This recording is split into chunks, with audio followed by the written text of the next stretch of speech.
Hello viewers, welcome to GutenDev presents Gutenberg, and in this video I'm going to discuss the users and output of latest comment block, which is of course in Gutenberg editor. So let's get started.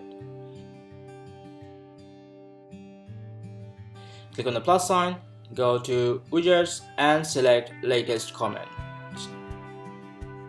You'll be seeing your latest comments are shown here, and if you want to change the number of comments you want to show on your WordPress blog, just click this sign or change the number. I'm going to add 10, and if you want to display the avatar, click on this option.